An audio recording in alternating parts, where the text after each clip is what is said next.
Tonight, a controversial case at the nation's highest court. Two companies say they shouldn't have to fund insurance plans that cover potentially abortion-causing drugs. But one of the administration's top lawyers isn't backing down. Plus, the arguments weren't just in the courtroom. Let it snow! We won't go! Boss in the bedroom, you've got to go! An insider's look into the circus surrounding the case. Coming up, contest at the court. The arguments, the protests, the companies.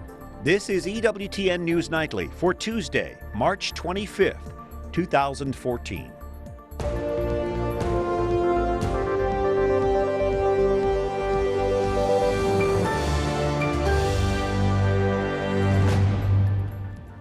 Good evening. Thank you for joining us for the Solemnity of the Annunciation. I'm Brian Patrick for Colleen Carroll Campbell. We have a lot to cover in our special edition tonight, including expert analysis of arguments before the Supreme Court today. Our team is following this story from every angle. Jason Calvi is at the Supreme Court in Washington. Wyatt Spencer will also be joining us covering the story. We'll hear from him in a moment. But first, let's step back for a minute for a timeline of how we got to this point.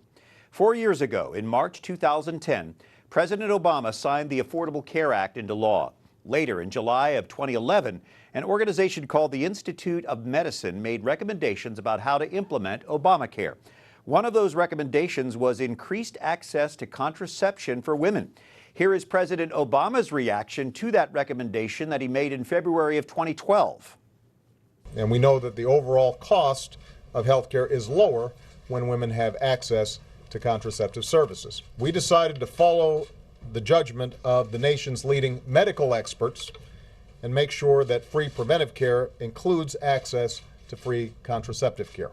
So that mandate has set off a string of lawsuits. Today, two of the most prominent of those suits made it to the Supreme Court.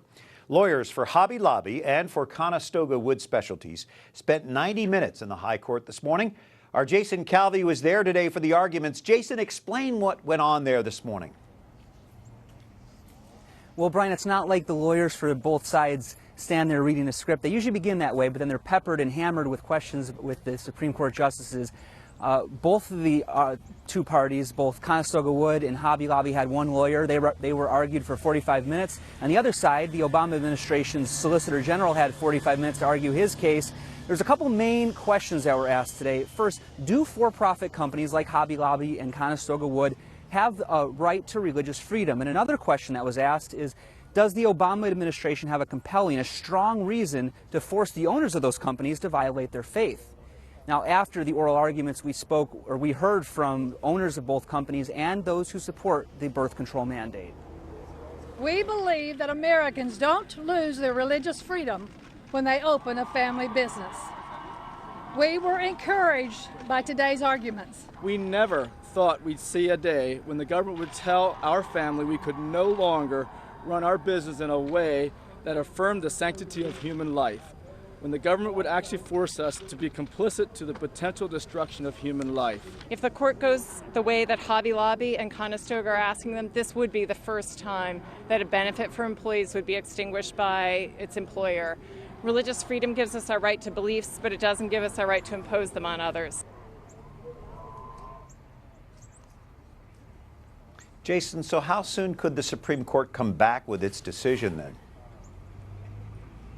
Brian, it could be any day, but really we don't expect a ruling until the very end of this term, which is the end of June. All right, Jason Calvi from the Supreme Court tonight. As you can see, it's a snowy day here in Washington. And joining us now to take a look at those oral arguments at the High Court are Carrie Severino, Chief Counsel and Policy Director of the Judicial Crisis Network, and Ed Whalen, the President of the Ethics and Public Policy Center. Carrie, you were there at the Supreme Court this morning. What was your take on what happened? Well, I think it's still really a toss-up who wins. It could be a close case, but there were definitely some encouraging signs, both from Justice Kennedy, who everyone expects to be the swing vote, and even from Justice Breyer, one of the liberal justices, who was very critical of the case. One of the things he brought up was how extreme the government's position was to say things, for example, like if a kosher butcher incorporated their business, that somehow then they would lose any religious rights they might have to object, say, to a law requiring them to sell pork products. So that struck Justice Breyer as extreme, and I think would strike the American people as extreme as well. And Ed, because we saw in the justices a lot of questioning sort of skepticism about the administration policy. Is that a sign that this might go the way of Hobby Lobby and Conestoga Wood? Well, it might. We need to be careful not to infer too much from an oral argument, but I think the argument on the whole went very well for Hobby Lobby, and I'm much more comfortable being on our side of the case right now than I would be on theirs. But again, we're just reading tea leaves at this point. What would happen if Hobby Lobby and Conestoga Wood win this case? What would happen with all these other cases that are out there?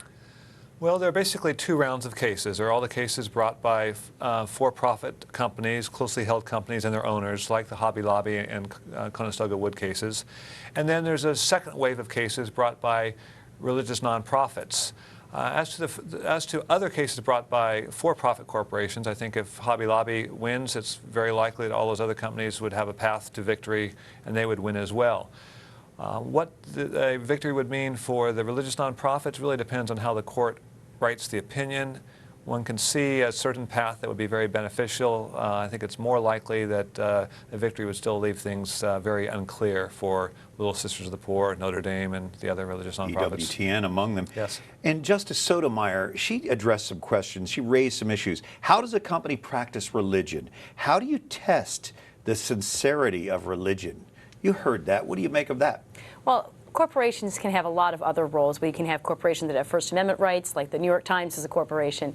We have also individuals who can practice their religion if they're in a partnership. I think the court could easily just treat this as it would any other business that's exercising, especially in the case of a closely held business like Hobby Lobby. It's very easy to see that they're exercising their religion in the way that they run their business. They close on Sundays, etc. So it wouldn't be that difficult in this case.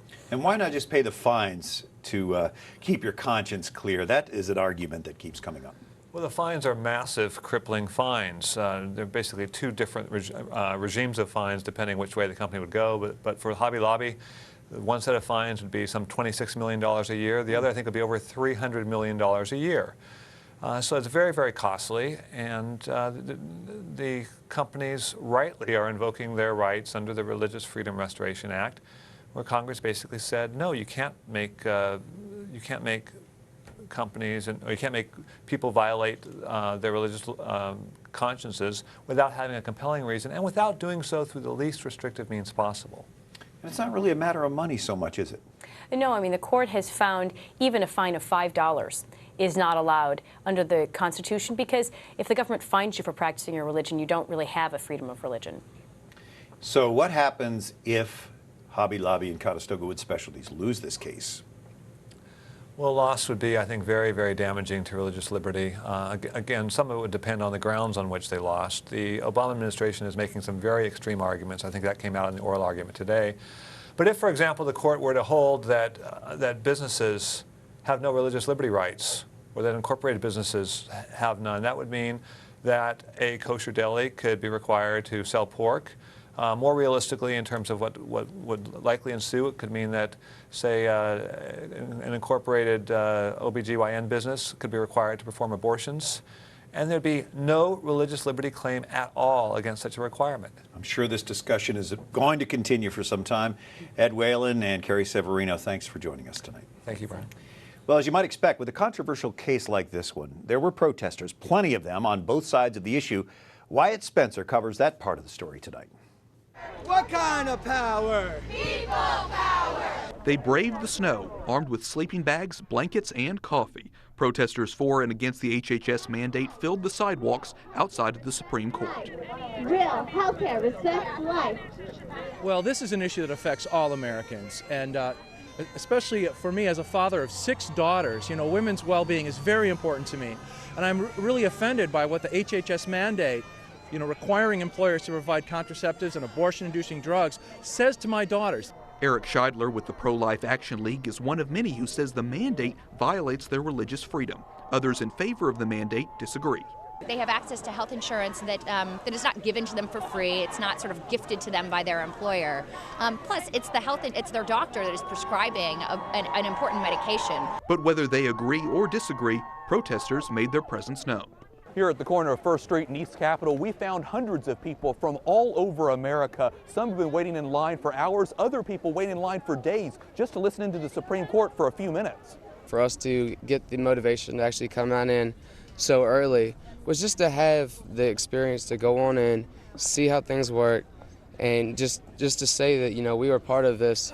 And however the case goes, one way or the other, we were still part of that history. We were sitting out here for those 4 days, and we get to know actually what goes on the inside, and I think that's going to be the biggest takeaway from everything. Protesters on both sides of the issue say it's important for them to come out in the hundreds as they have today. Even though the Supreme Court is only hearing oral arguments and will not make a final decision, ralliers we talk to say it's still important and vital to their cause that they're both seen and heard in order to encourage their supporters.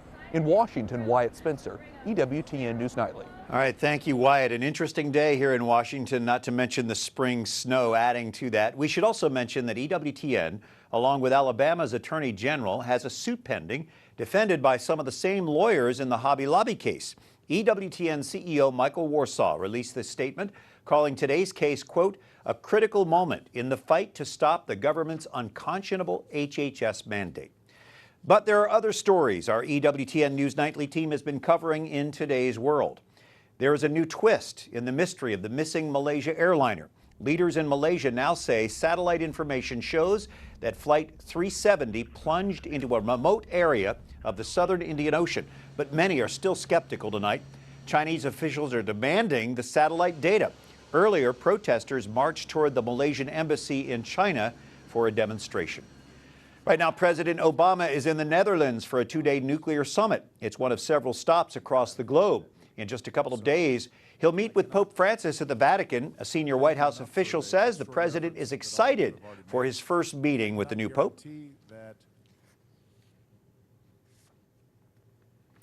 If you could hear him, he would be describing that excitement. We don't yet know if Pope Francis and President Obama will discuss issues on which Obama clashes with the Catholic Church. Our Rome correspondent Alan Holdren will be there as the president arrives at the Vatican on Thursday. The rest of the First Family won't join the president at the Vatican because Michelle Obama, her daughters, and her mom are in China this week.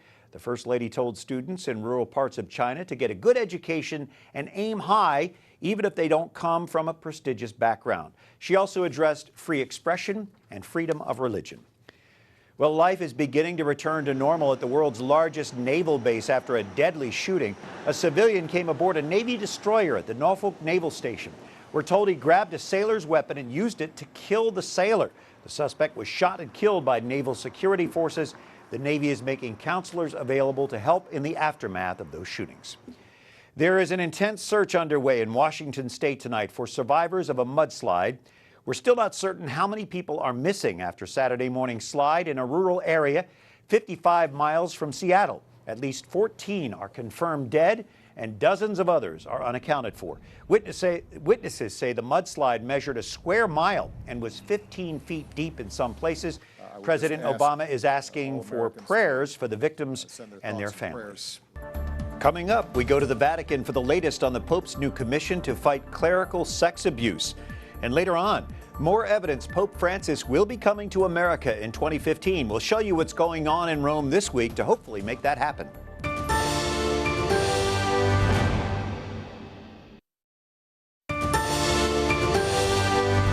It is good to have you with us for EWTN News Nightly on this Feast of the Annunciation. I'm Brian Patrick. We take you to Rome now, where Pope Francis has formed a new team to fight clerical sex abuse. Our News Nightly's Alan Holdren has the latest on the commission. Alan, what does that group look like? Well, Brian, we have 4 men and 4 women on the commission to date. The fact that there's so many women is significant. In this video, you're going to see 2 of those women. There's Sheila Hollins, a British psychiatrist, on your left, and on your right, you'll see Marie Collins, who's an Irish activist against abuse and a victim of abuse herself. Other members of this commission include Cardinal Sean O'Malley of Boston and also a former Prime Minister of Poland. In addition, one of those with the most extensive experience of the group is Father Hans Zollner, a German-born Jesuit who teaches here at Rome's Gregorian University. And we caught up to him this morning to ask him a little bit more about the Pope's latest move.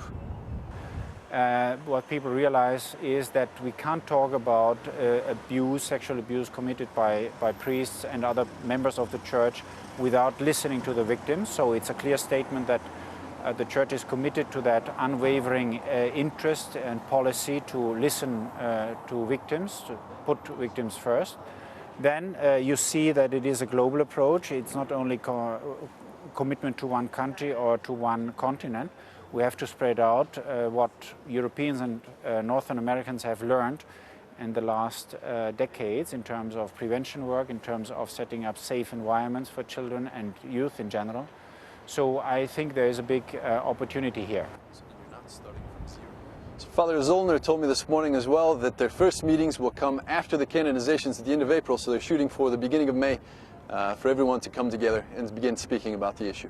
All right, Alan, and later this week, of course, U.S. President Barack Obama will have his first meeting with Pope Francis, and I know you'll be there to cover that event for us. Meanwhile, U.S. officials are making their case to the Vatican for Pope Francis to visit the United States next year at a church celebration on the family in Philadelphia. In Rome, the governor of Pennsylvania, Tom Corbett, and Philadelphia Mayor Michael Nutter made their pitch today to the head of the Vatican Council that is helping to organize that September meeting. Philadelphia Archbishop Charles Chaput also says he's hoping Pope Francis will come. So we're not expecting an announcement anytime soon, but we're preparing in every way as though the Holy Father's coming, because it becomes quite a different event if he comes to bless the discussions that are taking place and to be part of the celebration. Archbishop Chaput is in Rome previewing the World Meeting of Families. Confirmation of the Pope's participation in the event is not expected before next year. Well, Pope Francis continues driving home his theme of reform with the faithful, focusing now on personal reform. He's calling for a day of penance later this week. At Sunday's Angelus address before a large crowd of pilgrims and tourists in St. Peter's Square, the Pope announced a 24-hour celebration of forgiveness, starting Friday, then going into Saturday. There will be a liturgy in St. Peter's Basilica Friday afternoon, and churches all over Rome will be open for prayer and confession Friday evening. Many dioceses and parishes around the world will be doing pretty much the same. Last week, Pope Francis met with families of mafia victims, encouraging them and praying with them. He made a passionate appeal to members of the mafia to convert and change their lives. Now, the Pope didn't beat around the bush. He warned them if they don't change, they could end up in hell. The church in China is mourning the loss of an underground bishop who spent decades under arrest for his faith. Bishop Joseph Fan Zongliang of Shanghai was 97. Blessed John Paul II named Bishop Fan as the legitimate bishop of Shanghai in 2000. He was then arrested by the government and spent the rest of his life a prisoner. According to media reports, thousands attended his funeral in Shanghai. China has a state-controlled Catholic Church which rejects the authority of the Pope, and an underground church that is loyal to Rome. And as we've mentioned, President Obama and Pope Francis will meet for the first time later this week. EWTN News Nightly's Alan Holdren will be there in the Vatican. He will have complete coverage for us, so be sure to stay with us and join us on Friday for that. And she is famous for acting in the Harry Potter films, but now Emma Watson is talking about her new movie, Noah, based on the Bible story. It comes out this Friday. I think it's amazing to make a film that celebrates faith and that gets a conversation going, because it's such an important subject. Noah, the film, is, of course, based on the Bible story of Noah's Ark and the Great Flood. Later this week, Stephen Greydonis, film critic for the National Catholic Register, will be here in studio with his review of Noah and some of the other movies at the box office this weekend, so be sure to tune in this Thursday for that. Up next, we'll take a look at the day's events at the Supreme Court and this landmark case. Stay with us for expert analysis.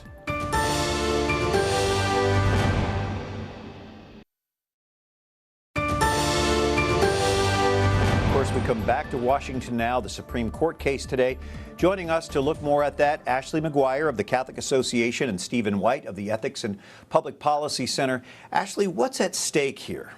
Well, I think fundamentally what's at stake is, can the government force people of faith to basically discard all of their beliefs or violate their conscience in order to enter the marketplace, to be a businessman or woman? I think a big part of this comes down to, is there a place in America for what we call civil society? If rights adhere only in individuals, and the government's job is to regulate those rights and adjudicate those rights when disagreements come up about them, then there's no place left for the institutions where we spend most of our time, where we live most of our lives, our families, the role of the churches, our businesses, and that's really, in the big picture, that's really what's at stake here. This is being couched as a women's issue. Is it really, or what is the issue here? You know, I spoke at the rally in front of the Supreme Court this morning, and one of my opening sentence was to quote Senator Ayotte, who recently said that all issues are women's issues, and I think religious liberty ranks among those issues. So I think it's unfair to say that women don't have a vested interest in religious liberty like any man. What do you think's the issue here, Stephen? Well, I agree that you know, to view this as a narrow issue that specifically only applies to one interest group, if we can call women an interest group, we're not really comfortable with that, but we know what they mean when they say that. I think it's to miss the broader significance. Religious liberty affects everybody, not just women, and I think that this is much bigger than just that. Ashley, I read your article today for The Hill about the CEO of CVS who didn't want to sell tobacco products because he morally objected to that. He was praised for that. Now look at these other companies, Hobby Lobby, Conestoga Wood. Yeah, you know, the president, I think he issued a press release and congratulated Larry Merlo on that. And Larry Merlo's reasoning was that it was the right thing to do, which is exactly the reasoning that the head of Hobby Lobby has in saying, I can't pay for abortion-causing drugs. So I think it's discriminatory to see the way society is praising one CEO for making a moral decision, but dragging another one to court. Well, we have both of you. I do want to address the Vatican Commission to address clerical sex abuse. The members of that commission are very varied. I mean, we've got several women on there. There's a victim. There's a cardinal. What do you think of the makeup? Are you surprised at all, Stephen? I'm not surprised. I think one of the questions was, is this going to be sort of a PR stunt, something to buy the church some breathing room for all the fire that they've been under? And I think that the names that were listed today include some very impressive people and suggest that Pope Francis and the church are really serious about addressing this issue. We have a former Prime Minister of Poland. We have the president of the British Medical Association. We have a survivor of sexual abuse is on the commission. So I think that these are people who are, serious people, understand the issues, and are the kind of people who frankly wouldn't sign up if they thought this was just sort of some PR ploy. And there are 4 women on there. That's pretty revolutionary, don't you think, Ashley? Sure, it's very much in line with the theme that Pope Francis keeps talking about, which is making a bigger space for women in the church. And, you know, I think he's very much picking up where Pope Benedict left off. I mean, we often forget that this was a huge priority for him, and I think Pope Francis is only continuing those good reforms that he began. All right, Ashley McGuire, Stephen White, thank you for joining us on EWTN News Nightly. Thank you. Well, and thank you for being with us for this special edition. Be sure to like us on Facebook and follow us on Twitter. You can catch us anytime on EWTN's YouTube page. For all of us here at EWTN News Nightly, I'm Brian Patrick. Good night, and God bless you.